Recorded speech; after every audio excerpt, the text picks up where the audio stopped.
We sound perfect.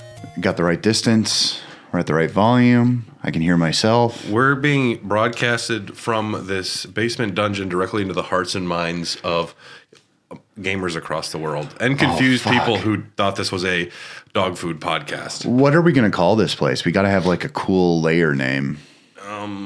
Skull Dungeon. Super stupid. How about what? The Kennel. What's the city? What's the city we're in right now? Hales Corners. Hales Corners. We'll call it Hales Keep. We're in Hell's Corners. Hell's Corners. There we go. Hey, everybody. Welcome to Raw Dogs, your favorite podcast about video games and beer and video games.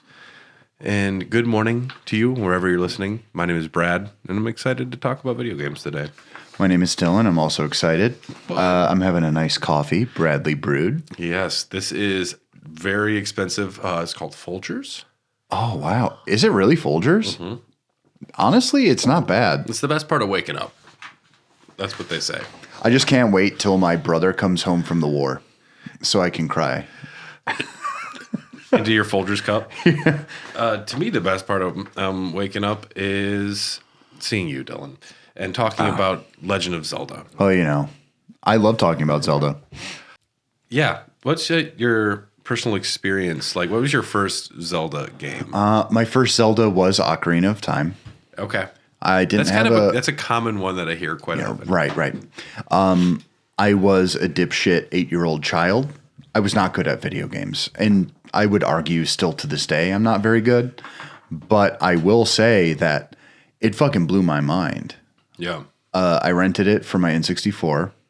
Played it on a little CRT television. Cute. Tiny television. That's all we needed. That's all I wanted. Mm-hmm. And I didn't give a shit. But at the time, I was so obsessed with the concept of video games. Like it was, I don't know, some sort of autistic fixation. Like, what the fuck are these things? Who makes them and how do they work? Yeah. And I loved it. I was so bad at it. 3D games, not really big at the time. No, Zelda is an unapologetically difficult game in many spots. Now, yes, we're going to kind of just go through some of the early games of history. If I had to say this episode was anything, I'd say Legend of Zelda series Part 1, with Part 2 not coming for a while. No, that's fine. Because I've never touched a 64 Zelda. Really? Ever? You have them on the GameCube, though. You have the GameCube versions. Yep. I have played Wind Waker for maybe a half an hour. Disgusting. I know. Never touched a Twilight Princess. Never did a Skyward Sword. What? You weren't day one Wii? The only 3D Zelda I have ever beaten was Breath of the Wild. That's fucked up. In Tears of the Kingdom, I got about 15 hours in, and I'm like, I wasn't vibing. It was good. Don't get me wrong, but I think it's just better. To me, it just seemed derivative of the first one. It's just there's new stuff. I'm probably saying things that might upset people. To me, Tears of the Kingdom was great. Yeah. It was essentially Breath of the Wild with a new mechanic, which was cool mechanic, but I mean, they just perfected what they made. It's at some point, it's overwhelming. And the Legend of Zelda series, so we're going to go right back to Part 1.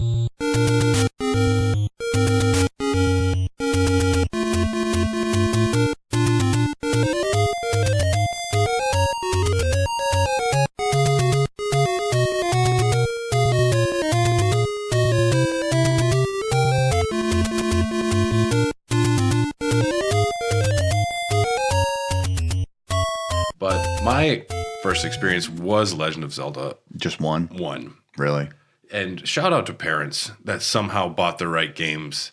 My parents also bought the wrong games. Oh, yeah. Well, they always do. You had before an age where you could read all the time or like constantly get the flow of like what's good, what's bad. Sometimes you were like, I know this IP. I'd like to play a video game based off of that. It must have been my older brother who told my parents, like, Legend of Zelda looks cool. I want that. They also bought, like, caveman games. Like, how much older is Brian? He's like 5 years older. 4, 5. He's over 40. Oh, okay. He saw that hill and kept walking. Yep, he's on the way down now. Do you remember? I remember when my mom turned 40. Yeah. And they had like an over the hill party for her, and it was all like graveyard themed, basically. Whoa. Do you remember when that was a thing? I'm getting close to the hill too. I'm 36. Well, I'm just gonna shoot you in the back of the head, Just put us out of our misery. execution style. Hi, this is Raw Dog 297. Not anymore. In Hell's Corners here. But yeah, so I played Legend of Zelda 1. I remember touching Legend of Zelda 2 and saying, not for me. And then It's not great. Link to the Past and Link's Awakening, foundational games. More so Link's Awakening. But so I've only played a handful, and then I played most of the handheld ones. Well, I mean, handheld, they did make the NES classics, and that's how I first got to experience these games. I'm glad that you got to then, because to me that just seemed like such a cheap cash grab, that NES Oh, classic. it was, but Nintendo does it all the fucking time now. But if that was your first time playing it, then it was a very justified release. Well, handheld. Yeah. It's a novelty. Yeah. So I played a lot of the handheld ones too, but development for the series. Now we just did a Shigeru Miyamoto episode, so we're gonna probably repeat a couple things. He likes going outside to play, and he's inspired to go out and do it, and he loves collecting things, and he dreams of having adventures. Miyamoto was a child, At one point. and he went on adventures, and Yeah. sometimes they turned into video game ideas. Yeah. I mean, he would stomp on mushrooms. He'd kick turtles. Sometimes I go outside and I just start wandering and I find a new dive bar.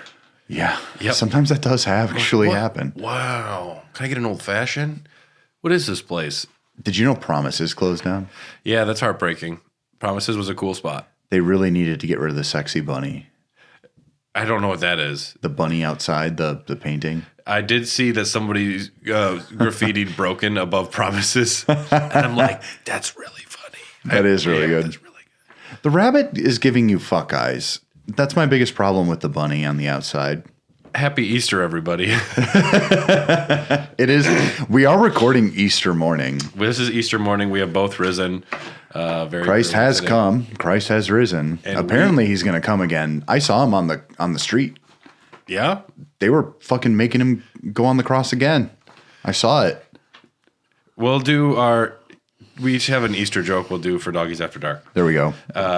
Began in the fall of 1984. Development for this game intended to be a launch game for the Famicom Disk System, made at the same time as Mario Brothers, which is pretty cool. One was the linear, one is the non-linear. Directed and designed by Shigeru Miyamoto. I think I'm saying that right. Never heard of the guy. And Takashi Tezuka. Tezuka is very integral to the Zelda series as well. Of course. Miyamoto was a child. I have a note here. He also, this one was new. He liked opening and closing the sliding doors in his family home, and that inspired the dungeons. That one I hadn't heard before. Well, especially in like rural areas, they have those really great like paned window or like paned doors. Yeah. They're just beautiful. Well, and those houses are built a little cheaper, I hear. They are, And it's so they can be taken down and put back up very quickly. They're kind of like double wides. Yeah. Yeah, a little bit. If double wides were the classiest, coolest looking place in the world. Well, that's what's really That just shows the cultural differences there, what their double wides are versus ours. well. There's so much like weather phenomenon in Japan that you have to have something that can be rebuilt quickly. Yeah. Yeah. And I don't know. That always seemed very charming, that aspect of the culture to me. Mm-hmm. Like I want to take my shoes off and put on my indoor shoes when I walk in. But here we just have Crocs. You know, sometimes I sleep on a tatami. It feels really good. What? A tatami? A tatami mat. Okay. Yeah. It's like a yoga mat? You know how they have like a big cushion on the ground Yeah. that they sleep on sometimes? Mm-hmm. I use that. It's probably better for your back. It corrects my back. Yeah. Our bodies hurt. We're almost over the hill here. We're blue collar dipshits. Yeah. We should have pursued intellectual arts, but here we are. I still haven't told any of my new coworkers about the podcast. And the other day, one of them was like, "You should have a podcast. You're funny." I'm like, "Okay." I'm like, podcasters are stupid, dude. Don't do that. Players were confused at first with the game with no guidance. So Miyamoto decided to force the player to not start with the sword and to listen to the old man. He wanted to make it impossible to move forward unless you went through a door and discovered, like, that's the easiest thing to solve. You see a door, you walk in. Well, it's like learning what the buttons do when you play level 1 of Mario. It's like, oh, I know that right means right, and I know that one of these buttons does something. There's only like, there's 1, 2, 3. Well, there's the D-pad and then 4 buttons. That's it. And there's no pop-up menu. Hey, Link, this is Legend of Zelda. We're going to be exploring in this world. Did you know you can find a sword somewhere around here? Talk to you soon. And then you go through a door. This is a door. Doors take you places. Way to go, Link. Honestly, that is most video games This today. is an NPC. He might give you advice. Thanks, Link. Now talk to him. You've acquired the sword. The sword can be swung with A. Thanks, Link. I'm getting exhausted. I have headaches already. But I'm getting Mega Man like X4 or 5 flashbacks, which to me was always like the most annoying. But I love unapologeticness. Yeah. I love that this game's like, no, fuck it, you're in. So that's one of the things that he tried to encourage people to like get used to the idea of you're not going to know where you're going and you're going to find stuff to keep moving. At the end of initial development, there was still a lot of leftover memory, so that's when they decided to do the second quest, which is slightly harder. Things are rearranged. Sure. Link is named so to be a link to the world. Like strands. It's a link type game. Yeah. Yep. Yeah, it's a link type game. Death linking. Yeah. Early Zelda concepts involved technological elements with microchips for the Triforce made of electronic circuits and a time-traveling hero. Another factor of their game relating to the idea of a computer hyperlink. Whatever. I mean, computers were new. People were kind of obsessed with what the terminologies were. And then they got Metroid for their sci-fi anyways. Arguably, that's actually tough. I think I maybe prefer Metroid. I prefer definitely early Metroid to early Zelda. Yeah. Zelda is named after the wife of famous novelist F. Scott Fitzgerald, Zelda. She was a famous and beautiful woman from all accounts, and I liked the sound of her name. And she was a real beauty. Yeah, so that's cool. Programming by Toshihiko Nakago. It made full use of the disc card with an increased size of 128 kilobytes. You could save the game, and it had an extra sound channel for certain effects. Sound effects had to be altered for the eventual cartridge release version of Zelda, which used the Famicom's PCM channel. The game also took advantage of the system's controller having a built-in microphone, a feature the NES model, of course, did not have. No. The U.S. instruction manual still hints that the enemies hate loud noises, confusing many into thinking that the recorder item could be used to attack. So yeah, there were certain enemies that actually you'd yell in the controller.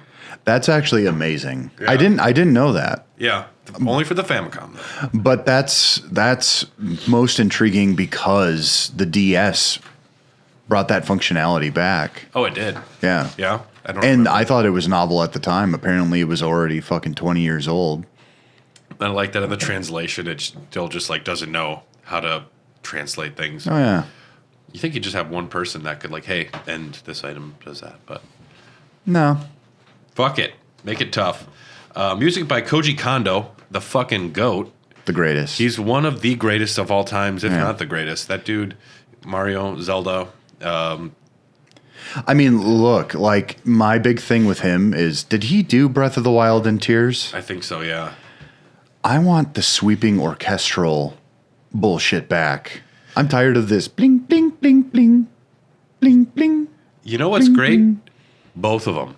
And have both of them. Because I like some of the Breath of the Wild exploration moments where it's like more evocative than like Chill. strong. But I need a melody too. I need when you enter a new location for the first time, I want there to be a giant swell and like a theme song. One thing, I'm playing Suikoden 2 right now. And every time I go into South Window, it's just got this banger song, and it sets the tone for like a whole area really well instead of bling, bling, bling, bling, bling.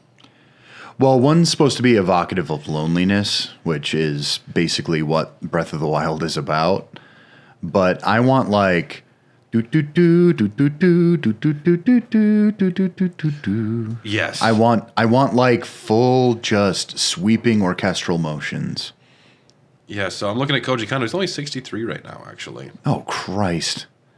Really? Punch Out, Golf, Devil World, Zelda, Mario, Star Fox. So that means he made this when he was like 25. Yeah. That's what they did back then. I know. I made mistakes when I was 25. I did nothing. So there is a story to Zelda, to all of them, allegedly. Now, There's a legend, Lee. Dude. Fuck. I'm hungover, folks. good morning, everyone. Good morning, allegedly. I like it. Allegedly. Allegedly. Yeah, it's about Link and Zelda. Zelda's taken. Gotta get her. I don't know. I'm sure there's people like, this is one of the great romances of all time. I'm like, I don't know. I don't think there's a romance. I think he's just a hero. I think Link desperately wants to hook up with Zelda. It only really happens in Tears of the Kingdom. Is that the first time they ever hook up? Yeah, pretty much. So poor guy. A long, long time ago in the world was an age of chaos, as one say. In the midst of the chaos, in the little kingdom in the land of Hyrule, a legend was being handed down. I'm already getting tired of the story. There's an evil army led by Ganon, the powerful prince of darkness. He's also a big pig. He's a big blue pig. I prefer Pig Ganon. I do too. Yeah. Why do we need to make him just big nose Ganon? I kind of like Ganondorf in Twilight Princess the best because he transforms into a boar when he wants to. It really fucking works. I like that. Boars are scarier than people give them credit for, too. Well, yeah, and like, I mean, they literally maul people to death each year. Have you fucking seen shit in Texas?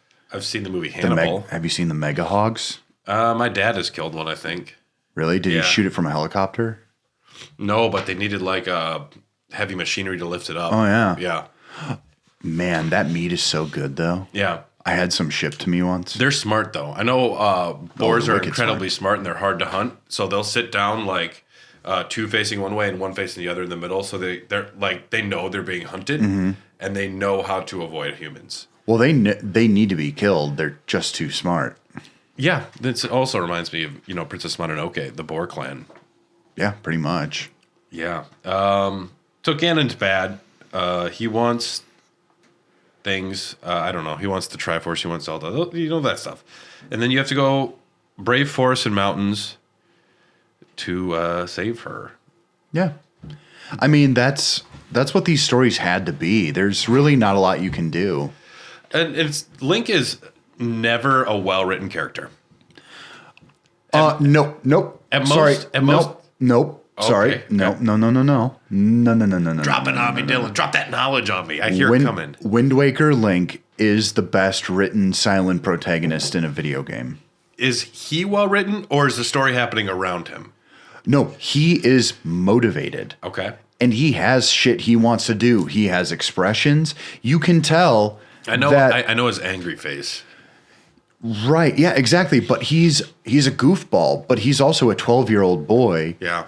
Who wants to save his sister for him and his grandma. That's it. Yeah. And it's compelling. There's pathos there. You can tell what Link wants in any given moment. You can tell when he's afraid. Sorry. I have to argue. No, I appreciate that. The other ones are very boring. I mean, at least even with from what I can tell, Breath of the Wild from the story I recall, it's not Link's story. It's the world happening around him, and he's underwritten so that we are in control. The story happens around him. Yeah. And you see it. This village does this. This does that. Link is a cipher in a lot of these games. They're supposed to be the blank slate that you put yourself into, like an RPG character. Yeah. People call Legend of Zelda games RPGs still, which I think stretches the new age definition of what they are. But I do believe that technically you are supposed to put yourself into whatever Link is. He's a little effeminate, so it crosses the gender lines. To me, it's just boyish. Yeah. Where it's like not manly, which some people associate with femininity. You sure? But and there is explicit cross dressing in some later games, which is fun. Yeah. You're going to a village of women. Well, I've also met like several trans people who love Link because Link is kind of like the barrier between like genders. A link between genders. Yes, exactly. Yes. Which I find very, very admirable. I think early on, obviously he's just a little elf boy. You're just a little elf boy. But I mean, once you learn what twink means, you kind of a twink to the past. A twink to the past. A twink's awakening. A twink between worlds. And the world are two dudes. Yeah. I mean, I've known several people who literally got earrings based off of Ocarina of Time Link. Yeah, and I'm not saying he's not a conceived cool. character. That's just the role, though. A lot of the times the story is happening around him. And in this one specifically, I don't know the story. I don't pay attention to the story. It doesn't matter. I'm going to go look for dungeons. I'm told there's 8 of them. I'm going to go look for dungeons and get items. Yeah. That's the gameplay loop we're getting here. This does take place in the Fallen Hero timeline. We're going to just briefly mention the timeline. All the timelines feature Skyward Sword, Minish Cap, Four Swords, and Ocarina of Time. They then split into the Fallen Hero, the Child Hero, and Missing Hero timelines. Yep. Those all converge into Breath of the Wild later on. They all converge. Big sigh. So I don't understand how timelines can converge, but that's okay. Well, look, I always think of Austin Powers, where he's like, and I've gone cross-eyed. Basil is like, don't worry about it and just have fun. Mm-hmm. Yeah. When's the last time you watched that? I think about it from time to time, but it has been probably 10 years. I watched it a month ago. I like Austin Powers. I think Austin Powers rules. By the third one, the jokes were getting stale and it wasn't going anywhere. We need a fourth one. I think the time has come. I think it's ready. Yeah. I think actually it's in pre-pro. Well, I know he was going to make a musical at some point. That's awesome. He's getting back in the limelight with his Elon Musk on SNL. Like, he wants to be in front of the camera again, which is good. Yeah. Yeah. I mean, Shrek 5 is coming out. Oh, God. I'm so just tired. Have you seen the Puss in Boots? I've never seen a Shrek film. What? I know. The most classic films ever, Shrek and Godfather. I haven't seen either of them. Okay, well, Godfather I can forgive. Shrek was kind of ubiquitous. 2001. I've been to Shrek. I've been to Shrek Fest, and I haven't seen Shrek. Shrek ushered in the new order. Shrek happened, and then immediately 9/11. It is right now 10 AS after Shrek, or whatever it is. Well, no, it's not 10 AS. It'd be what, 20 AS? 24 AS. Because there's before Shrek and after Shrek is how people talk about the world. It's 24 AS. Yes. Donkey. You're a donkey. I have risen, donkey. I'm a donkey, Shrek. Come on, Shrek. That's really good. I did that. You haven't even seen the movies. Come on now. I married a dragon, Shrek. She's a little dragon. That's okay. That's very descriptive. He fucks the dragon. I remember seeing a picture of the offspring. Yeah, they're like donkey dragons. And I'm like, someone doesn't understand genetics. But it's magic. I get it. There's a gingerbread man. He talks. I get it. Now, I would really love for you to watch Puss in Boots: The Last Wish. I hear it's good. It's fucking awesome. I hear it's good. Just watch it like sight unseen. Don't look up anything else about it. You'll still have a good time. I don't doubt you. I've heard very good things about it. Carly will like it. The gameplay loop, there is the overworld, and then there's the dungeons. Yep. And the map is fairly large, fairly generous. And you're not even given any like direction away. Just go. Which you are going to run into a few barriers that kind of I wouldn't say tunnel, but they block you. So you're only allowed to like get to this area until you get certain items. It's almost like the way that when a baby turtle is born, instinctively it knows to head towards water. Mm-hmm. I feel like that with this game too. I don't know where I learned. I don't know. I feel like everyone is kind of drawn that way towards the first dungeon. Well, if you look, like there's a language to video games, and we talk about it a lot. Yeah. I think that innately now, especially when we were growing up, I think that's just something that you kind of have. Tech. Have you seen some kids now on a fucking iPad? It fucking blows my mind. I wouldn't have been able to operate an iPad as a kid. You would have if you had been raised with them. Exactly. Yep. But it's like, I think instinctually we were like, all right, well, this equals this. It's like square peg, square hole. Well, my nephew, he is able to like make small little animated clips with like stories, and he sends them. Like, that's pretty sick to be that young and doing stuff like that. Mm-hmm. And yeah, that they have the tools and they have the opportunity, as long as it's not just all for Fortnite dances. I hear Sabrina Carpenter's in it now.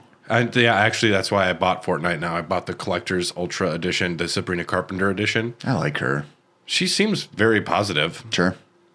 I like that she's unapologetically like, this is who I am, and fuck you. I like looking at her.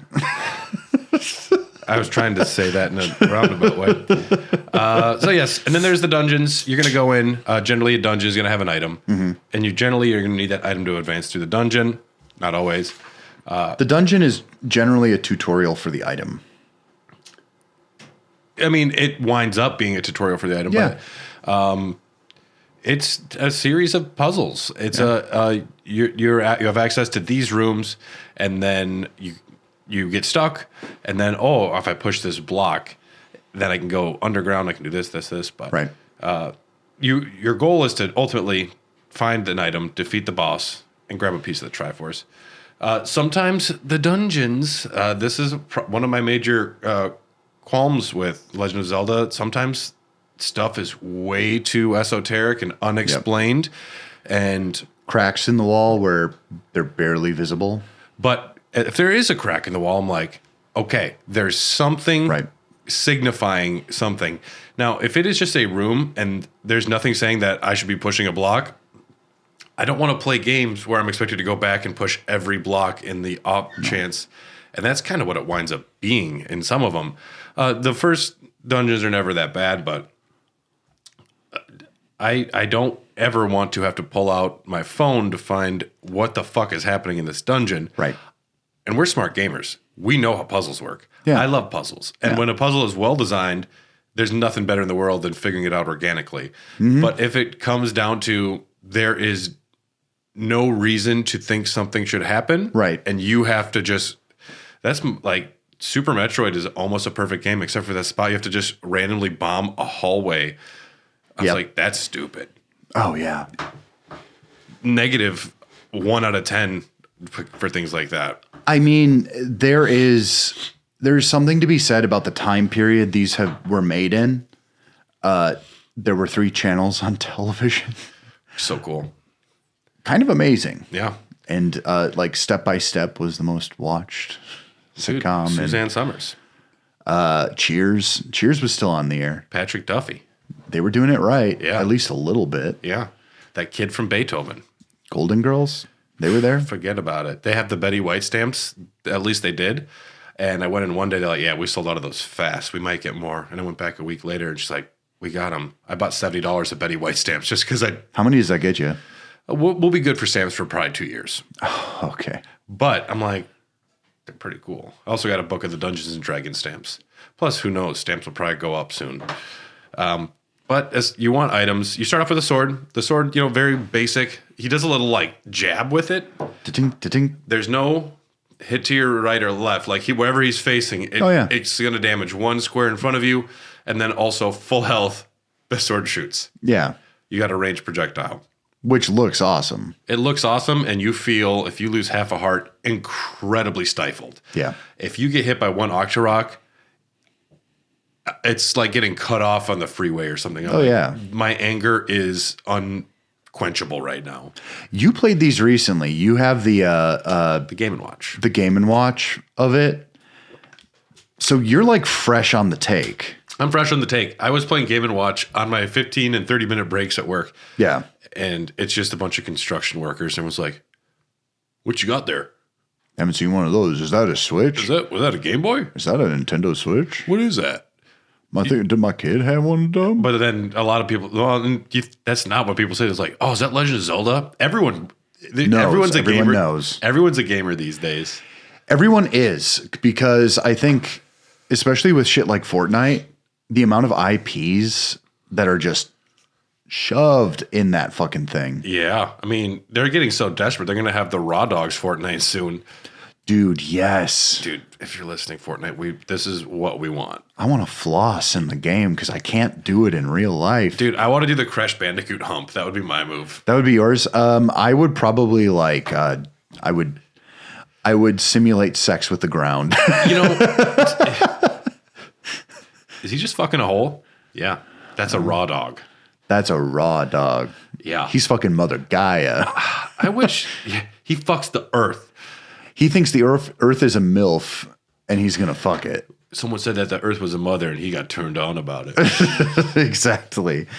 The sword, then you also get white sword, magical sword. You get sword upgrades. The shield is something you just want in your offhand. Yeah. Yep.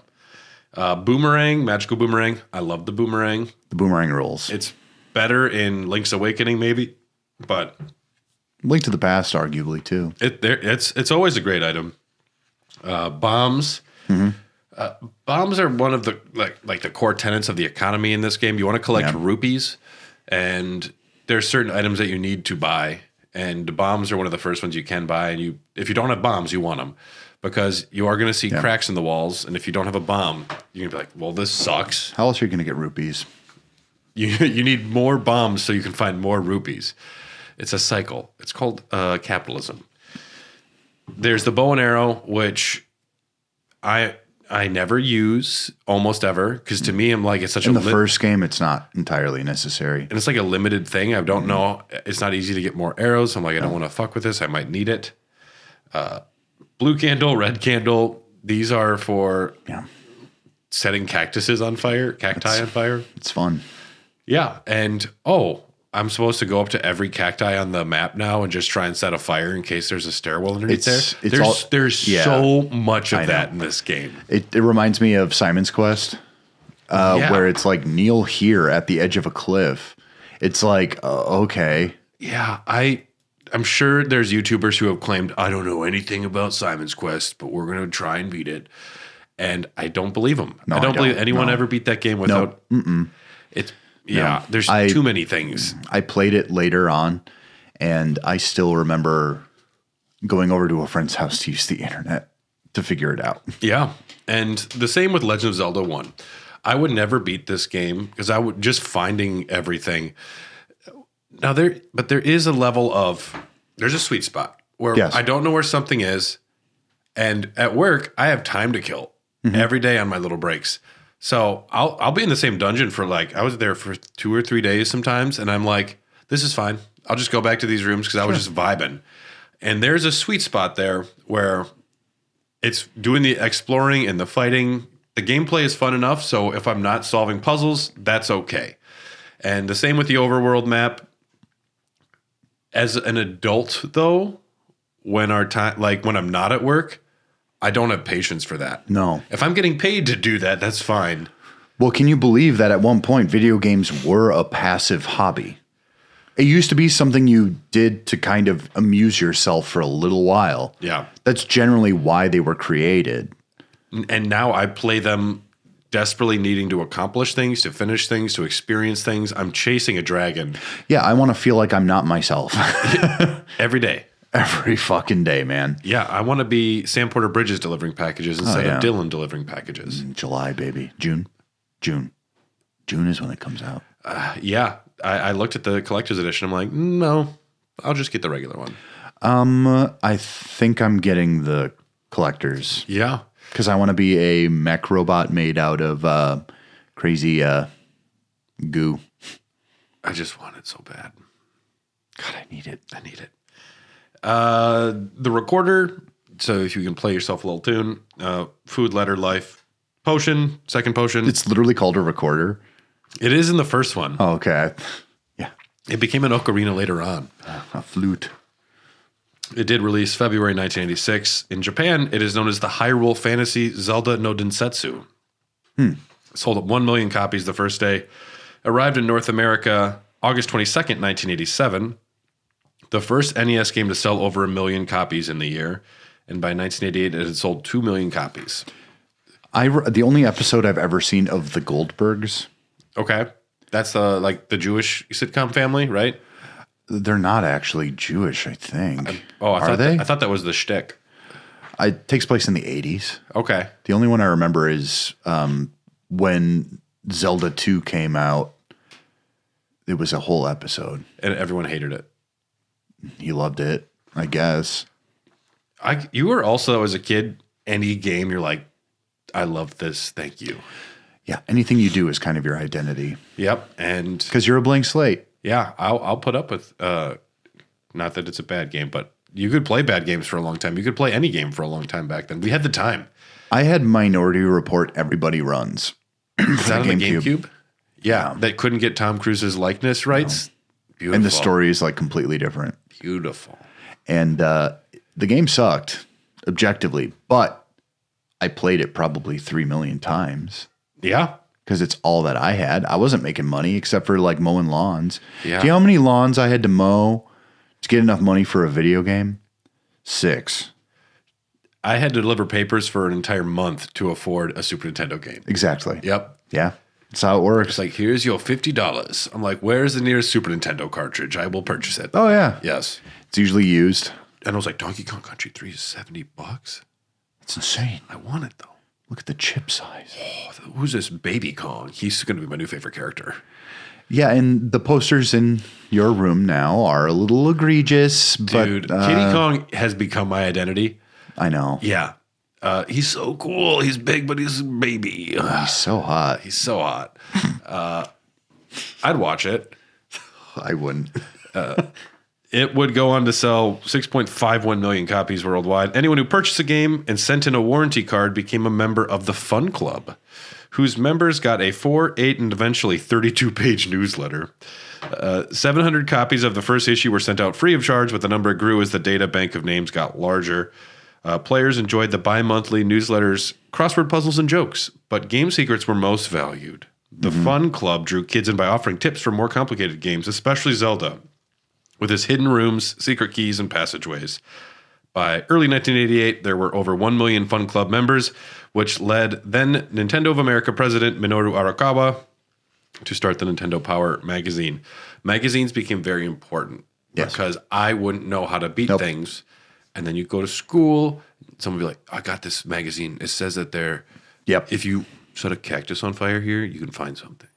Pokemon was big. Yeah.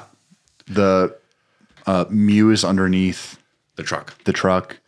I remember someone telling me that once Charizard reaches level 100, he becomes charcoal. Charcoal. It's like a black Charizard. Yeah, pretty much. I don't know. I think so. Which is his shiny form. Eventually, it did come true. Yeah, but in magazines, if you had the issue that explained how something was done, Nintendo Power, fucking horrible magazine. I was subscribed to it for a while in the like GameCube era, and it was me too. It was a big circle jerk. Yeah, it was them like 8 out of 10s, 8 out of 10s, 9 out of 10s. Even for the shittiest game, 7 out of 10s. Just everything's getting a jerk. He's jerking off the air every game. Oh. Yes, GameCube games. Truly, it's true. Ooh, shitty licensed Shrek 3 game. 8 out of 10. But they would go pretty hard on like second party. That's where when you got a bad score in Nintendo Power, you really suck. Oh my God. Well, I mean, to be fair, most of the Nintendo games they were putting out in that era were quality. Yeah. Because they weren't making that fucking many of them. But it was just very obviously they didn't want to say anything too bad because they wanted people to make games for Nintendo, and it was very much the first party Nintendo magazine. But it's Fox News for video games. Star Fox News. Dude. But it wound up also becoming 60% just guides for games. Yeah. Which, if you had the games, that's great. If you didn't, I'm like, great. Awesome. I can read about this. Yeah. I was there for reviews. I was there for basically probably, honestly, at times, jerk off material. I didn't know what I needed. Yeah. It was that or a Sears catalog. I don't know. And you loved Kiddy Kong, right? That was, you were really into Kiddy Kong? Yeah. Mm-hmm. I thought it was Kiddy Kong, right? Is that what you said? Oh, wait, no, that's my room. That was you. Oh, dude, you should see my secret room. I've seen it. Yes. I'm a bit of a snoop. Well, yeah, Legend of Zelda 1, great game. Good. Very fun. Yeah. Let's rank it. Oh, let's do it. For those that don't know, this is where we say this or that, and it either climbs the ranking or it goes down the ranking. We currently have 68 games. This will be our 69th game on 420. That's true. We're going to go with Legend of Zelda 1 or we'll go right in the middle, Resident Evil 2 Remake. Resident Evil 2 Remake. I'm with you there too. It's unfortunate, but it is what it is. I know. Yeah. Yeah. It's about replayability. It's about story. Yeah. It's about gameplay. This is foundational. This isn't about the most important games of all time. This is our personal favorites. If it were historic, or if I think that one should be more reverential than the other, then I would probably say Zelda, but it's my ranking too. So Super Monkey Ball 2 or Legend of Zelda? Monkey Ball 2. Monkey Ball 2. I'm surprised this is low. We have a lot of good games in here. I mean, it's fine. Sonic the Hedgehog 1 or Legend of Zelda? Legend of Zelda. Legend of Zelda. Donkey Kong Country 3 or Legend of Zelda? I like Donkey Kong Country 3. I do as well. I'm going to go Legend of Zelda on that one. I'll go with you. Arkham Asylum or Legend of Zelda? Legend of Zelda. Yeah? Yeah. I'm surprised. I would go Arkham. Well, I'm going Arkham Asylum. Okay. So 1, 2, 3, shoot. And 1, 2, 3, shoot. And on shoot, we say rock, paper, or scissors. Okay. 1, 2, 3, paper. Rock. Dylan wins. Cinemora or Legend of Zelda? You remember Cinemora? Yes. Fucking love that game. Cinemora. Yeah, I'll go Cinemora as well. So that puts Legend of Zelda at 57 on our ranking. That's just because we talk only about good games generally. Yeah, that's true. Yeah.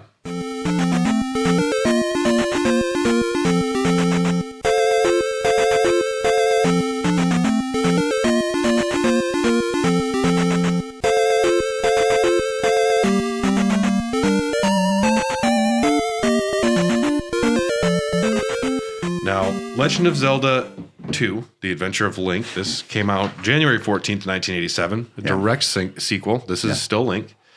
It started with Shigeru Miyamoto's idea of creating a side-scrolling action game which used up and down movements for attacks and defense. The idea was developed as a new sword and shield action game that did not follow the system seen in the original Legend of Zelda. At the end of development, the game was considered a type of spin-off until it was decided on a story where Link would be 16 years old, attaching the Zelda title to it. Leveling up system was added so players could battle enemies multiple times, while encounters in the overworld added a luck factor to the narrow map. And the high difficulty of the game was implemented to extend playing sessions due to the lack of content in games at the time, which led to a series of infamous NES titles declared Nintendo hard. I played this on the Game Boy Advance. I owned it. And did you like it? It was fine.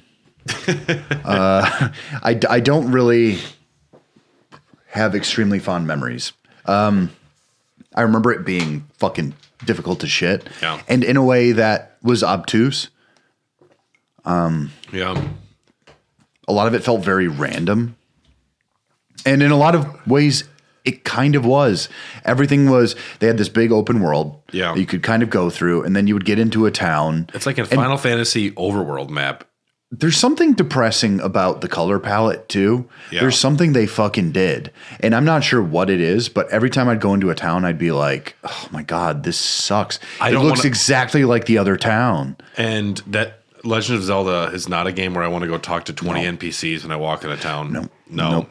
Unfortunately, that's what most video games have become.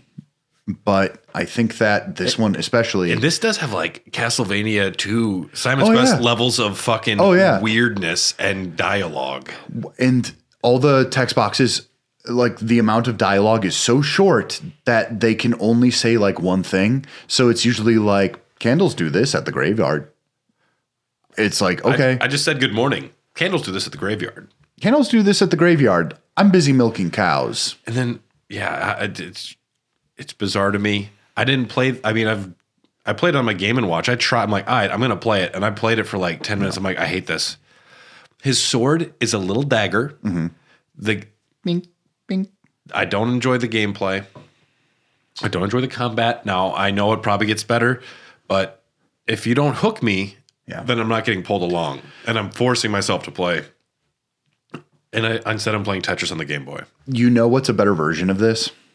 It was a game for the 3DS. No. It was Adventure Time, and it was, hey, Ice King, give us back our garbage. Okay. And it was exactly a Legend of Zelda 2 clone. Yeah. And it was fucking really good. That sounds interesting. Yeah, it's a good game. Listeners, tell us about that game if you played it. I want to hear more about it. Honestly, I think a lot of people probably did. That was the height of Adventure Time. Adventure Time was very cool. It's still cool. I remember being just a stoned little 20-year-old, and when Finn's like, what is it, like, I'm 13, and then Jake the dog's like, and I'm 28, or whatever he says. Yeah. I lost it. Yeah. Yep. It's funny. It's a funny game. I tried playing this, and it didn't work for me. Like I said, it's a direct sequel. We're not even going to talk about the story. Let me guess, Zelda got kidnapped. Ganon's trying to revive, and you stop it.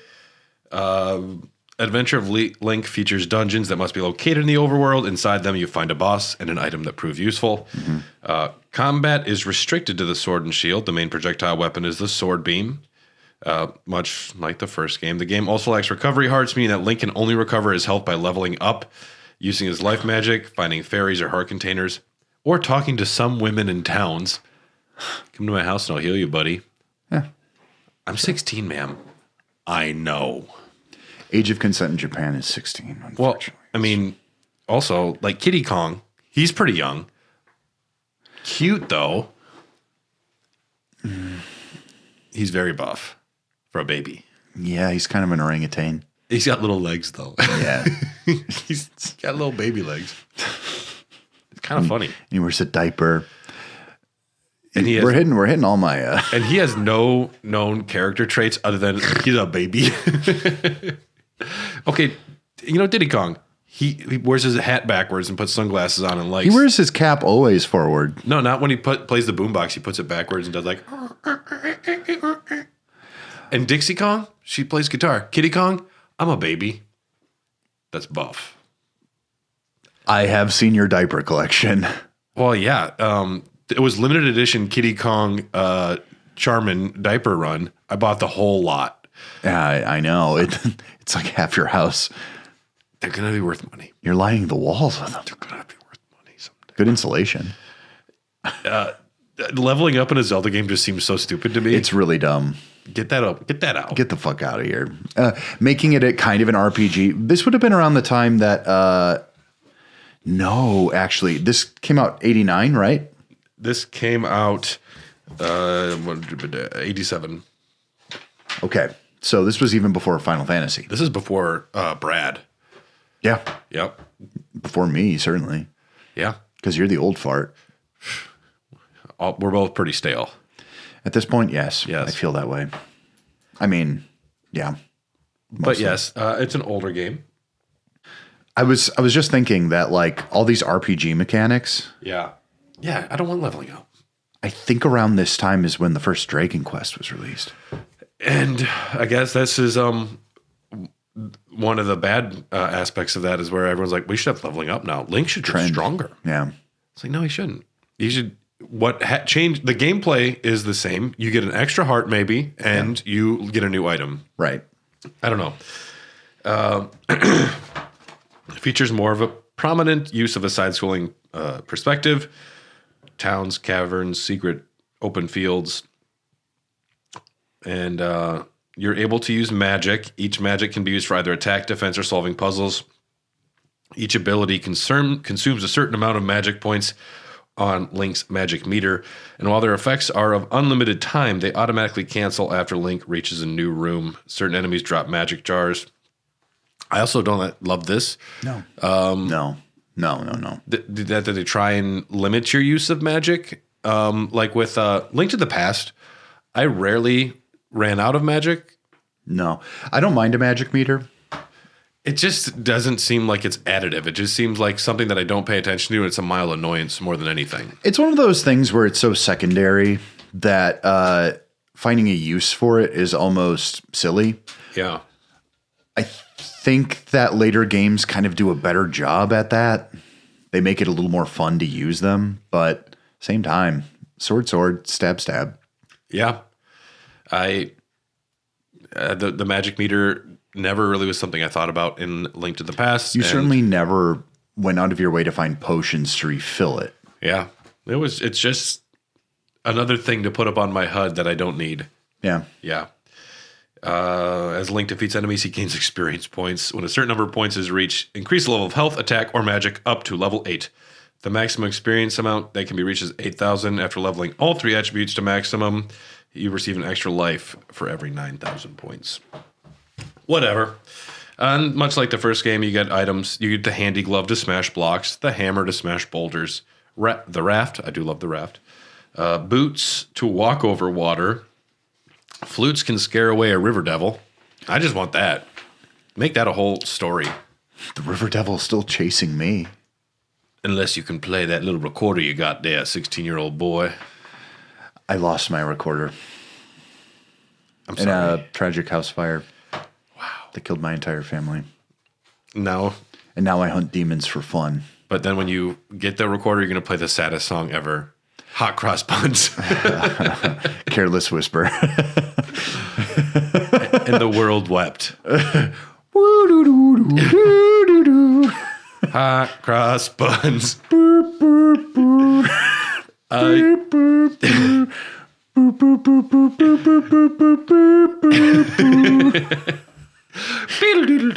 And then the fucking wall opens up. Oh.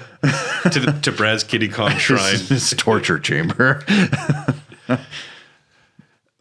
Spells can, such as shield, will halve your damage. Jump allows you to double your jump. Mm-hmm. Life heals 3 hearts. Fairy can fly over obstacles and unlock doors. Fireball reflects, sends spells back.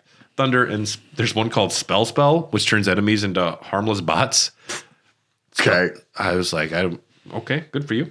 This game sold 4.38 million copies worldwide. Is the 5th best-selling NES game ever. That's insane. It is insane in the membrane. Because I don't know a lot of people who would say that this is their fucking favorite. Or, I don't know. I haven't heard of a lot. Whenever I would go to someone's house and they had an NES, I did not see this. Well, I'm sorry. I've never seen it. That's because they probably had it and it was in the drawer. Oh, shit. Because people didn't want to play it. I guess. I would imagine. Zelda 1, and this is, I don't know, it's like one of those things, well, you try and do something different for your second one, and then it turns out people just wanted the fucking first game again. Right. And that's kind of what happened when they made their next Zelda game. They're like, well, we're going back to our roots. Let's just do what worked. That's why they're making Donkey Kong Country 4. It's 2 Kiddy Kongs now.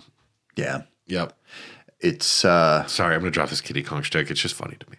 I think they learned their lesson because we're getting a Switch 2. Fucking dumb, dude. It's fine. It's fine. Nintendo is about innovation. I love them as a toy company first and foremost. Yeah. And looking at this, I'm like, I have a Steam Deck, dog. It can play Death Stranding. You better have the best first party games ever on the Switch 2. I've heard this new Mario Kart looks fucking good. I am excited about it. I'm horny for it. Did you also notice that the map is basically just Hyrule again? We will talk about this on the Dogcast because we haven't talked about the Switch 2 Direct yet. And the new Donkey Kong game. Yeah. Which, hashtag not my Donkey Kong. Hashtag my Donkey Kong. I love it. People say it's got like Mario Odyssey vibes, but with Donkey Kong, I'm not sold yet. You don't like his new eyes. Well, I'm sorry, man. It's not even the design. To me, the game doesn't look like, I don't want a 3D Donkey Kong. I do. I want everything. And we're not going to rank Zelda 2 because I haven't beaten it. It would be inappropriate. I don't think you have to beat it to rate it. I do. Really? All the other ones that, if you haven't beaten the game, you must abstain from ranking.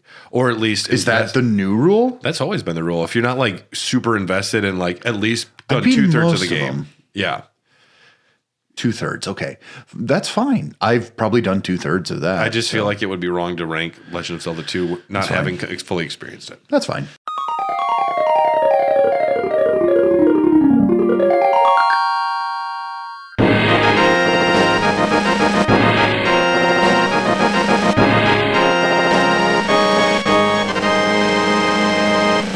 A Link to the Past. Development began in 1988 on a new Zelda title. Originally began as an NES game. Due to the success of previous Zeldas, Nintendo was able to invest a large budget and ample development time and resources into the game's production. At the time, most Super Nintendo cartridges held 502 kilobytes of storage space. This game, a megabyte. Oh, I remember downloading songs off of Napster that were 3.8 megabytes, and that one song had 3 Legend of Zelda Link to the Past worth of data. It's amazing to think about. It's bonkers. What they accomplished. You know, what's really funny is that save icons still sometimes have a floppy disk. What do you think kids think floppy disks are? I don't know. I got to ask a kid. I don't see many children. Yeah. Except for Kitty Kong. Well, and we were watching a movie the other day, and it was like a horror movie, and they ran into a rotary phone. They're like, I don't know how to use this. Where are the buttons?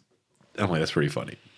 I've used rotary phones. We used to have one. I think we still do in our garage at home in South Dakota. It's kind of fun. Takes a long time. One way to save space was having the light world and the dark world, or that they're almost identical in layout. Though using different texture tiles, and the Dark World exists in the ROM only as an overlay.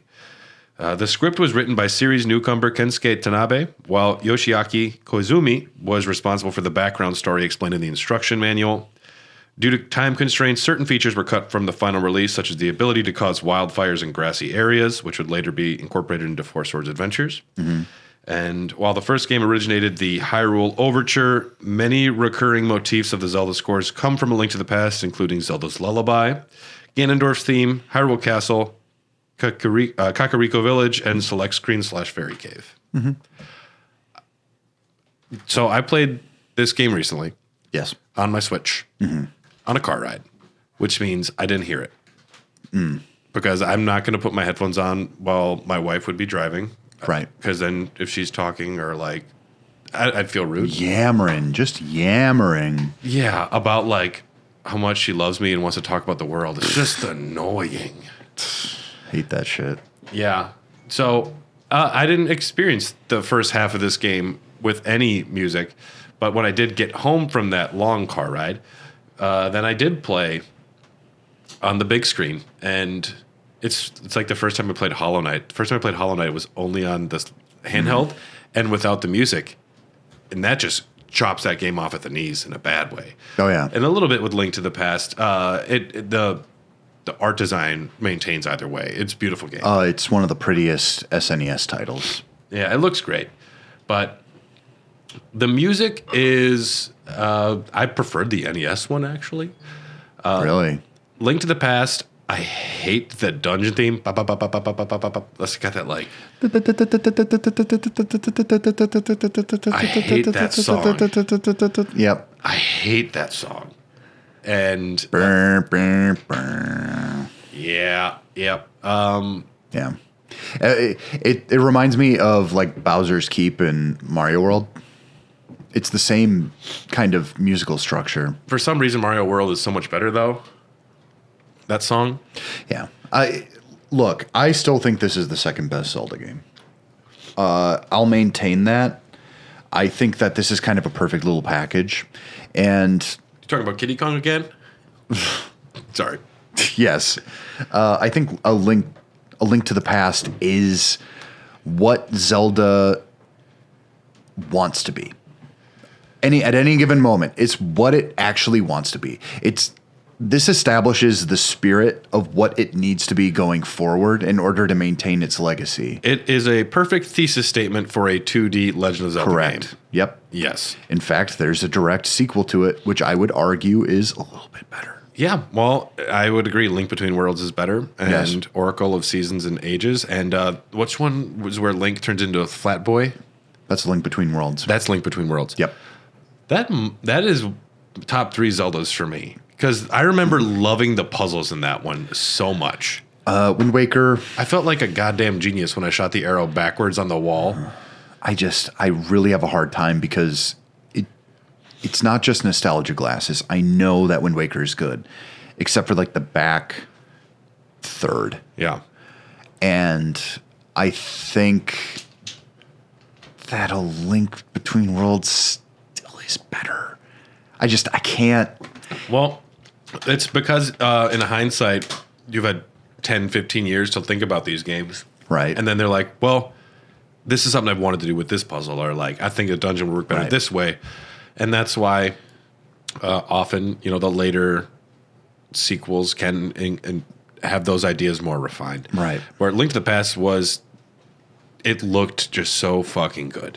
Yeah. The little sprites, the animations, the way that the enemies move, and so recently I played through Zelda 1, Link's Awakening, and then Link to the Past. Mm-hmm. And I think that's the wrong order to play them, because Link's Awakening, the gameplay is just, I enjoy it a lot more, but it's Link to the Past, then they made Link's Awakening. Right.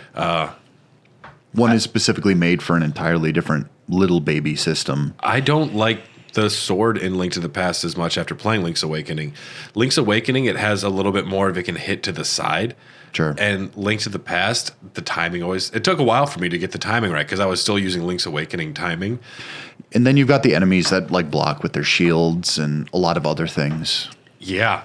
Such a cool world. Mm-hmm. It's amazing this is the first time I played Link to the Past in 20 some years. Long time. Sure. And I had forgotten that you acquire the 3 parts of the pendant. And then I'm like, what the fuck? I'm a bunny? I didn't realize there was a dark world. I had completely forgotten that. Really? I did. Oh. And so at first, So there's 16 dungeons in total. Well, yeah. However you want to break them down, Kinda. because then you go in the dark world and there's 8 dungeons over there. But I had forgotten that that was the flow, because I'm like, I thought I'd gone through a lot of the map right away, and I would argue that this is the first one with a story, an actually like conceivable story. with moments and like a rising and a falling action and all of that. Yeah. Agahim, the Agahnim. sorcerer, is a really cool fake out. Well, in Japan, he was an evil priest, but they're like, Americans are not ready for that. Priests are not evil. In Dragon Quest, they did have like holy crosses, but they had to change them to like pitchforks. It's a whole thing. Yeah. Yeah, it's Ganon. It's Ganon and Zelda and Link. Yeah, it turns out. Who saw that coming? It's also a prequel to The Legend of Zelda. A distant prequel to the first 2 games. The first game in the defeated hero timeline that results when the hero of time doesn't succeed in the Ocarina of Time. Yep. Then a Link to the Past happens. Link can move diagonally. Mm-hmm. That's a contrivance we can't go back from. No. Nope. If you try and take that away from, like, have a new game where you can't do that, it will feel weird. Yeah. Separate magic bars required to use certain tools. We mentioned that. I didn't love it. Every dungeon, once again, is a map and a compass. Yep. Dungeons are multi-levels ranging from 2 to 10 floors.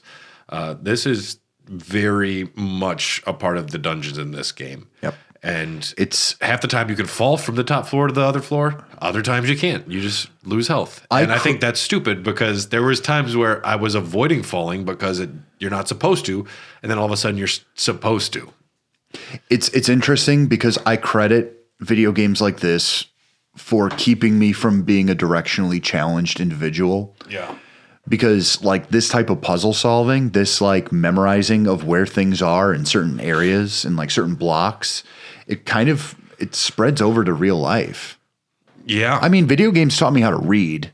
So when you play like something that is very navigation heavy, yeah. like that's good for kids, I think. And once you realize I need to go to the second floor And drop down in a specific place. Yep, drop this down to the first floor. And once you start looking at it as the 3-dimensional puzzle, which is why the 3DS was such a cool console for Zelda games, I love the early dungeons in this game. The later ones, I think, get a little up their ass. They are. And it gets down to that thing, too, where it's like, I like a well-designed puzzle. I like well-designed exploration.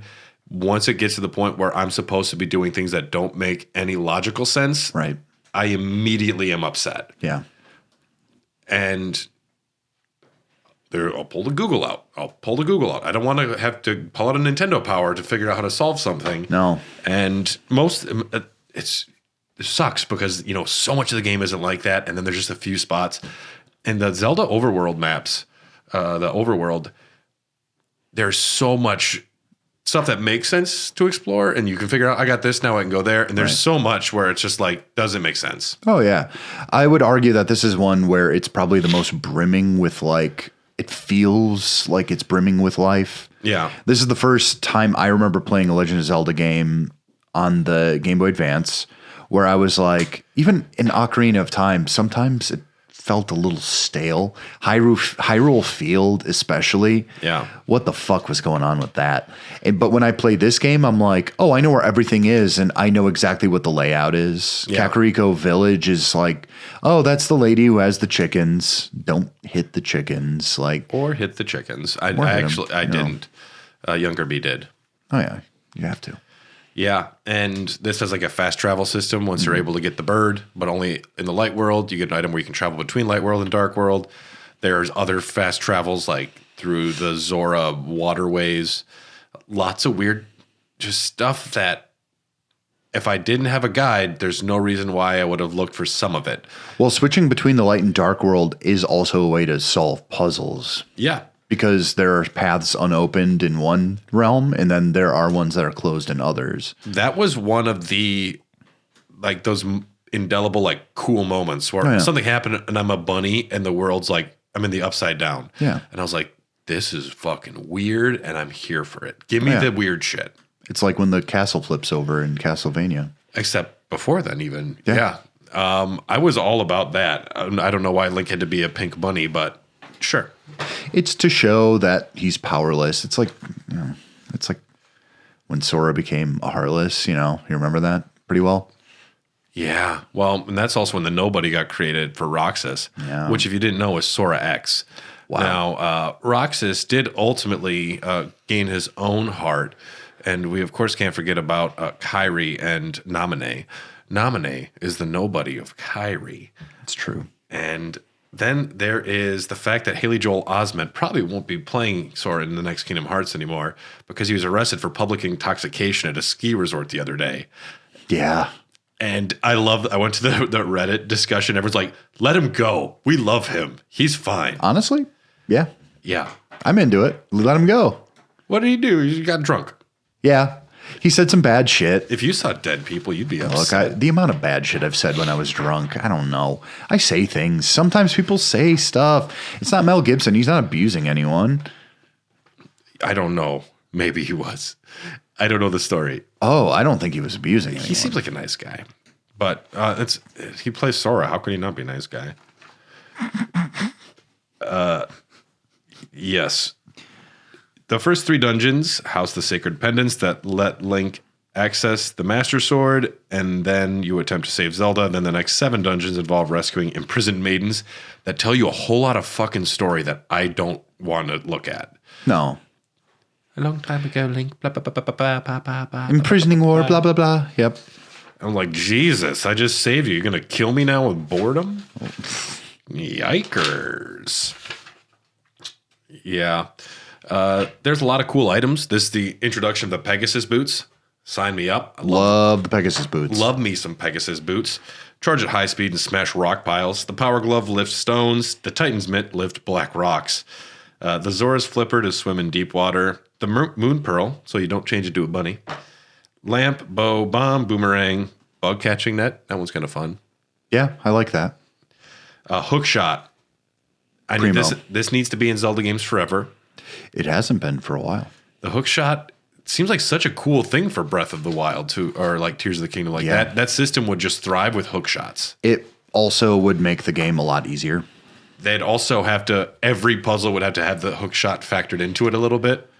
I mean, the hook shot in Ocarina of Time is amazing. I use the hook shot more than like it's always my backup item in Link to the Past generally, because then You can stun enemies. You can hurt them a little bit, but you stun them most of all. and yeah, It's better than the boomerang. from a distance. Yeah. From a distance. Magic powder, fire rod, ice rod, magic hammer, which I think that one's really stupid, Yeah. where you can smash little fucking bouncy pegs in the ground. I don't care. Flute, fast travel, Book of Medora, read Ancient Hyrulean, the shovel, the Cane of Samaria to create blocks, the Cane of Burna to create a barrier around Link. Magic Cape turns Link invisible. Mirror, teleport from dark to light. The Magic Bottle, you can trap bees in that, Yeah. including the Golden Bee, which never flies away from Link. And then there's medallions. The Ether Medallion calls down a lightning strike. Quake Medallion creates a shockwave that turns enemies into slime or kills them. And the Bombos Medallion, which is destroy all enemies on screen. I never really used these. Unless I had to for a puzzle. Sometimes you do. It's fun to have secrets. You know, Yeah, I think it's fine. But those big like knockout, like destroy the entire screen shit. It's like when you're in an RPG and you never use your like mega elixirs. Yep. Because you're like, I'm saving it for something. And then by the end, oh, I didn't need it. For Gilgamesh and FF7 Rebirth, which is supposed to be one of the toughest fights in the normal part of the game, I beat it first try because I'm like, I know this is one of the toughest fights in the game. Just fucking spam mega elixirs at him. Oh, yeah. And I wasted. Well, I didn't waste. I actually used items that I've been saving forever. Right. Yeah. Yes, but the fact is, you do need a couple of these items for a couple dungeons. Right. And there's almost too many things, too many possibilities. I think cutting some of these out. At some point, there's so many options. I get paralyzed about it. Yeah. And also, I bought a house and I have a job and I'm tired and I don't want to try 50 different items. Oh, man. God bless. I struggled with Link to the Past a little bit because this wasn't, I was trapped somewhere playing it handheld for a while. When I was playing in the car, I had a little more time to fuck around. But once I'm like at home, I'm like, I have so much I have to do right now. Right.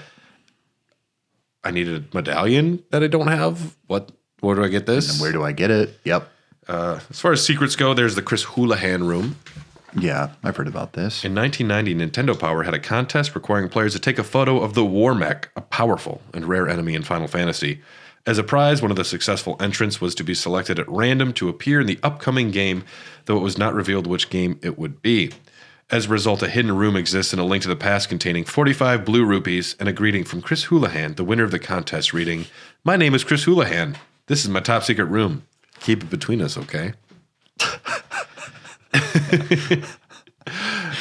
They could have done anything. Just make him a sprite and put him in the game. Look, man, it's better than any fucking tombstone you could ever have. It is kind of cool, the Chris Houlihan. That fucking rocks. His last name is fucking Houlihan. He sounds like a cartoon character already. Character from Dodgeball. Matches a Houlihan. Yeah, exactly. The room was intended as a crash prevention measure. The game would send players to this room if it could not determine where Link was going when he heads to another area, and has been found through 5 different methods, which is kind of cool. I've been there. Yeah. Released November 21st, 1991 in Japan, April 13th, 1992 in North America. Best-selling release in 1991. Third best-selling game of 1992, behind Sonic the Hedgehog 2 and Street Fighter 2. Wow, yeah. When the Super NES was... Those are hard ones to beat, man. Sonic 2 and Street Fighter 2? Or you talk? Oh, yeah. Okay, I see what you mean. I was like, they're not tough to beat, but they're hard to eclipse. Those things were insane. Yeah, I mean that was a big year for Sega. Yeah, and fighting games. Well, arcade. Capcom was doing gangbusters that year. When the Super NES list was retired, Link to the Past had more than 5 consecutive years in the #1 spot. Wow, crazy. I mean, that's like alongside Super Mario World. That's insane because that was like a box, it was a pack in. Well, I mean, maybe that's why I had #1 spot for purchased because everyone had World. Okay, yeah, right. Everyone by default had Mario World. Right. Sold 4.61 million copies worldwide, so quite a bit. And I love it. I think it's one of those games. Let's Do you have anything else you want to say about Link to the Past? I don't think there's a lot to say. I think if you know anything about video games, you know what this is. And I think it's so ubiquitous, and I think it's so like omnipresent in everyone's mind that it's almost not worth saying. I think actually Zelda 1 deserved more discussion than A Link to the Past does, because I think a lot more people remember A Link to the Past fondly. Yeah. So you remember everything. You remember the little bits and baubles. You get into a dungeon, you can solve it almost instinctually. It's one of those. Yeah. It's a pick up and play. Yeah. Link to the Past, it is a titan. It is a massive game, and there's a reason it is so beloved. It is just generous. It is fun. It is great gameplay. There is a lot to the world, and there are probably still secrets people haven't figured out. Yep. There are little things hidden everywhere. We're going to rank it. Okay. Legend of Zelda 1 or Legend of Zelda Link to the Past? Link to the Past. I'd have to go Link to the Past as well. Sonic and Knuckles or Link to the Past? Link to the Past. Link to the Past. Pizza Tower or Link to the Past? Pizza Tower. Link to the Past. All right. All right. 1, 2, 3, scissors. Shit. Damn. Resident Evil 4 Remake or Link to the Past? Link to the Past. I would go Resident Evil 4 Remake. Oof, okay. One. No, you're right. Link to the Past. I already backed down. Donkey Kong Country 2 or Link to the Past? Donkey Kong Country 2. Yeah. Final Fantasy 7 Remake or Link to the Past? Link to the Past. 7 Remake. Oof. All right, here we go. 1, 2, 3, rock. Paper. Sonic Mania or Link to the Past? Sonic Mania. No, A Link to the Past. I'm sorry. Link to the Past. I shift. Resident Evil 2 Remake or Link to the Past? Link to the Past. Resident Evil 2 Remake. Okay. 1, 2, 3, rock. Scissors. Fuck. Resident Evil 7. This is the final one. Resident Evil 7 or Link to the Past? Resident Evil 7. 7. That game changed me. That was good. And Link to the Past is now number 36 on the list. Hey, that's not bad. Not bad, kid.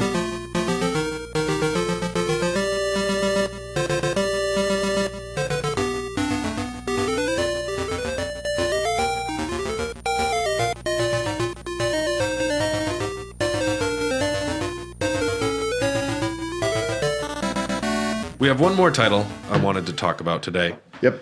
And that is Legend of Zelda Link's Awakening. Began as an unsanctioned side project, as all of the great movies and games are. Kazuaki Morita created a Zelda-like game with one of the first Game Boy development kits to test its capabilities. After Link to the Past's big success, Takashi Tezuka asked for permission to develop a handheld Zelda with intentions to port A Link to the Past. The early freeform development allowed for crazy ideas like cameos from Mario and Kirby, characters such as Wart, Yoshi, Kirby, Dr. Wright from SimCity, and Richard from The Frog for Whom the Bell Tolls. I don't know. I don't know either, but if all of a sudden I am very attached to Richard. I like the idea of a Richard. From The Frog for Whom the Bell Tolls. I just want to play that video game. Please, let us play that at some point. Tezuka intended the game's world to have a similar feeling to Twin Peaks and the characters in a small town. A little bit on the head. He wanted the characters written as suspicious types. The owl always is explaining parts of the story aspects. Yeah. I love that. That is cool. Twin Peaks co-creator Mark Frost had previously met with a Nintendo engineer in 1990 for a conversation regarding a Twin Peaks video game. We're talking to you now, Ryan. And they discussed the inspiration of Twin Peaks in regards to the expansion of the Zelda universe. Wow. That's fucking very cool. That is interesting. I mean, the game is just a gaiden. It's a side story. Well, and it's that classic, we have something great, but it's weird and it might mess up timelines. Just have it be a dream. This and Majora's Mask are kind of in the same vein. Yeah. Totally works. And I love it more because they have the license to do weird shit. Yeah. and sign me up for all of that. After the events of Link to the Past, Link is traveling by ship to other countries when his vessel is destroyed by a storm, set in a dream world guided by an owl. Gameplay, it's a Zelda game. Standard shit we were talking about. This is the first overhead Zelda game that allows Link to jump. Yeah, Which true. I love the Rock's Feather. Attack diagonally. I like that. Smart. And there are little telephone huts that can have a character named Orira giving you hints. And I like that. They're scattered. I'm confused. Oh, you should go over there. And I also like that it's an old man on a telephone. And if you go to his house, he's like, I don't like talking in person. It's true. It's so funny to me. Oh, I know we talk all the time, but we're like internet friends. Yeah, exactly. Yeah, it's so funny to me. I love this game. Favorite Zelda game all time. Especially the deluxe version, color. But not the remake. I love the remake. The remake is a whole lot of fine. I much prefer the original. I think it's all good. And to me, I like the black and white. I like what it was designed for. The DX is cool too. I prefer it in color because I had a Game Boy Color and I needed to justify it. There's something about the Game Boy Color though, where the palette is just clearly a limited number of colors. And I don't know, to me, it just almost takes away from some of the cool design. Sometimes. Because like bright red, light blue, whatever, it's like, I don't know. It's 32 colors. Yeah, it's fine. Either way, though, the gameplay and the exploring the world, the dungeons, I feel like the puzzles are almost all sweet spots. The only confusing thing for me is the trading minigame gets a little too much. I dislike that. I would say that these are the most concise dungeons in the entire series, maybe the easiest to solve, but in a good way. My favorite puzzle is the throw the ball. You have that giant ball and you have to knock down the pillars. Yep. And that one's got the multi-floor aspect Yep. in a really cool way. Yeah. And that one really is fun because, you got to get to the third block up on the right or whatever. But to get to that certain spot, you have to go all the way around and try and break in, throw the rock from this room, go around, drop down from another room. That was all something I really enjoyed. Bombs, boomerangs, bows, hook shots, magic powders, Pegasus boots. It's the standard shit. You can shoplift from the store. Yeah, I've done it. Which, yeah. Can't get caught, though. You can't get caught. But because if you go back in, that dude's like, it's when you shoot a kid for shoplifting. Oh, yeah. This wouldn't hold up today. Canceled. Link's Awakening, you're canceled, dude. You're done. I don't know. Tell that to my local bodega guy. Yeah. I know he's got a shotgun and a pistol behind there. Yeah. Link picks up the item, and then the thing is, characters slowly turn to follow you, and you have to have them facing the wrong way, and you fucking run out the door. You come back, your name is officially changed to Thief on the save file, which is kind of funny. They thought about it, like, we're going to let it happen, but we want you to feel bad. It's one of those things where it's like, don't be a delinquent. A delinquent? Allegedly? That was a great pun. Zelda posably. I don't know what that one means. Supposedly. Zelda posedly. Dude, you're fired, dude. Oh, fuck. I'm out. Bye, everyone. You're gone. Oh, thanks. It's now the Kitty Kong podcast where we talk about Kitty Kong's top 10 adventures. It's just me shouting in a room. I got the Kitty Kong diapers. Wearing them now. I pooped in this one today. This Kitty Kong diaper was a little too soft. It's a little tight on my bum bum. Kind of bleeding a little bit. It's weird. These were made with asbestos. Let me breathe it in just to make sure. Link's Awakening was released in Japan on June 6, 1993 and August 6, 1993 in the U.S. To support the North American release, Nintendo sponsored a cross-country train competition called the Zelda Whistle Stop Tour, an event which lasted 3 days and allowed players to test the game in a timed race. By 2004, it had sold 3.83 million units and remained in the bestseller list for 90 months after release. Link's Awakening, fucking hot. So good. 3 years after the Game Boy came out. 3 fucking years, dude. And that Game Boy lasted forever. It lasted basically up until the Game Boy Color, which was like 97, 98. But the Game Boy Color is still Game Boy. But it's a different system. But the cartridges had a notch, like the Switch too. Like the Pocket in the Game Boy Light. Those were still under the Game Boy umbrella. Yeah. Game Boy Color was a separate system, but they had a lot of trouble kind of making people realize that. Yeah. Nintendo, your branding. Sometimes, dog. Link's Awakening. Love collecting the instruments. Yes. Love the dungeons. Love the world. Loved it all. The charm. It's pure charm. We're going to rank this puppy here. Link to the Past or Link's Awakening? Link's Awakening. Link's Awakening. I'll give it. Final Fantasy X or Link's Awakening? Link's Awakening. Link's Awakening. They're both great. Disco Elysium or Link's Awakening? Disco Elysium. Disco. Final Fantasy 12 or Link's Awakening? Link's Awakening. Final Fantasy 12. All right. 1, 2, 3, paper. 1, 2, 3, rock. paper. Damn. God of War Ragnarok or Link's Awakening? Link's Awakening. Link's Awakening.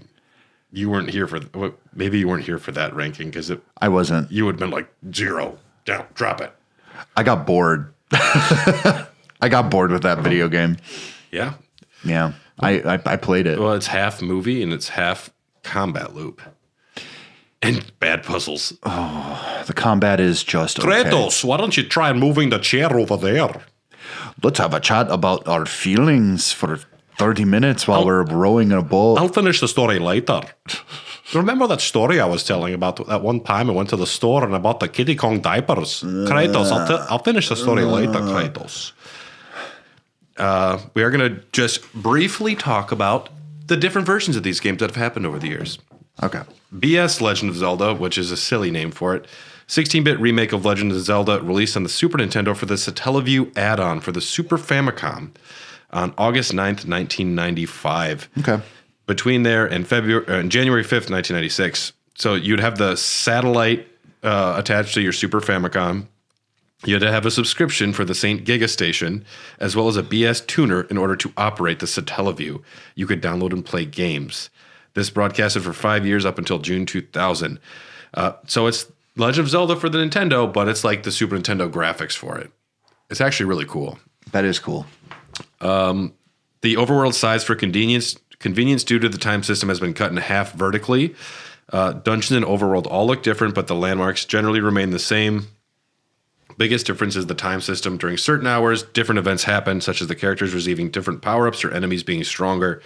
Due to the broadcasting nature of the game, it also has to be played in one sitting, only available for 1 hour every week. Oh, gross. Very weird. You can play it all now on a ROM and ignore all that. That's fine, but no. There's a lot of work going to make this into like a Super Nintendo looking version of Legend of Zelda to be completely trapped on this weird thing. They should have released this on a cartridge. They would have sold 1.5 million copies minimum. Probably, yeah. And done much better. This game marks the first time a female protagonist is playable for the Zelda series, not including the Philips CDI titles. There's also BS, The Legend of Zelda Ancient Stone Tablets.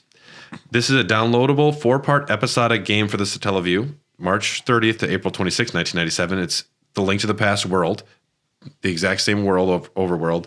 This takes place several years after its events, and it's essentially a pseudo-sequel, same engine, gameplay, world, and characters, original storyline and dungeons, unique side quests, and mini-games.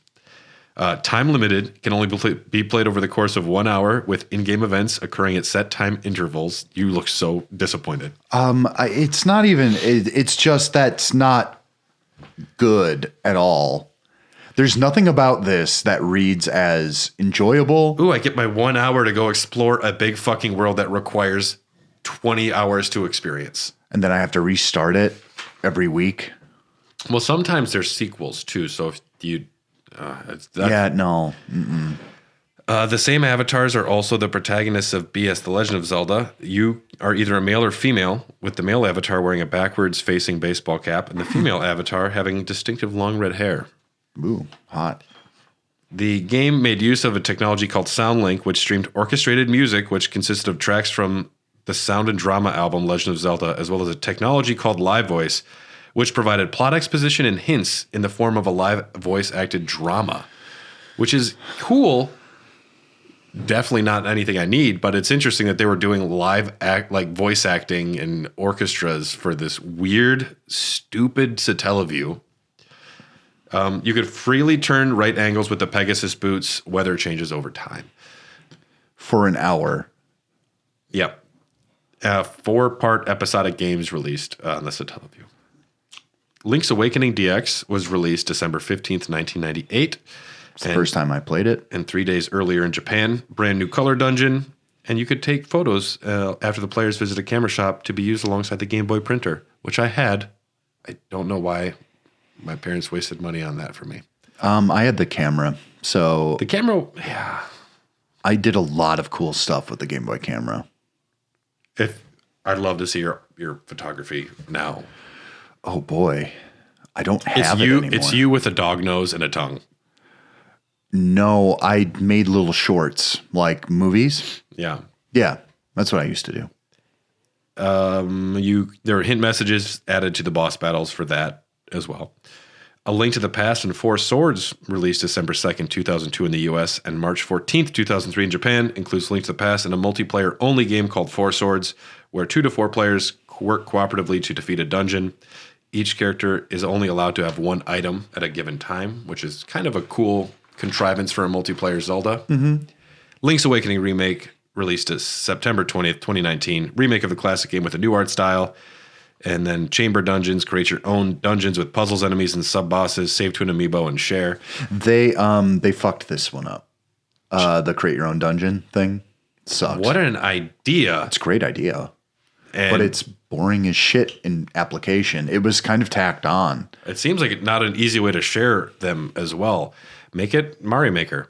Have dungeons put online. Let people check them out. Vote for them. But the reality is you're just creating rooms that are connected to, like, they're preset. You can't build the puzzles on your own. The idea is there, and there is a system there. The fact that they made Mario Maker work like it does, fucking awesome. Man. But I'll tell you what, this one, I barely even touched it. If they were to release Super Zelda Maker for the Switch 2, that would be big. Mm-hmm. With NES, Link to the Past, you could even have Link's Awakening and then Link's Awakening Remake as the 4 art styles. That would be cool. And if people could make dungeons and then you could vote on them, I would love that shit. Mario Maker, the time I put into it, I loved. Yeah. Well, I enjoyed playing a lot of people's levels. Yeah. It wasn't for me. Yeah. Well, I enjoyed my time with it. But, you know, I play Mario to have something very specifically crafted for me, but that's just me. It's just you. Yeah. I don't need to play what everyone else is thinking in their dumb heads. I play it just to get closer to Luigi because he's one of my favorites. It's true. And shout out to Luigi. Mangione. And Luigi from the Discord, who is a major Legend of Zelda fan. I hope we didn't anger any of your opinions. I hope we said everything correct. Just yell at Brad. It was all my fault. And yeah, that's all I really have to say about these 4 titles that started off the Legend of Zelda series. Some of the most consequential video games of all time. Hard to argue.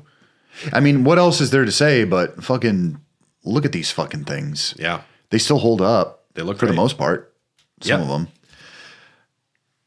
As having just played through 3 of these 4, they are still fun. And just have a guide. Have a guide ready. Yeah. It's not hard to find them. And if you want to support this podcast in any way, just writing a review or telling your friends is a really great way to share this. And if you want access to a whole bunch of bonus raw dogs, like the one where we describe the entire lore of Kingdom Hearts, as well as like 20 other episodes. It's there. I got pretty drunk. You can listen to that. That was a rough one. And there's also bonus episodes of Popcorn Dogs, our movie and TV podcast. There's a lot of bonus Elden Dogs or Elden Ring show. And then there's, of course, the Dogcast and our after shows and other things. Lots of great content.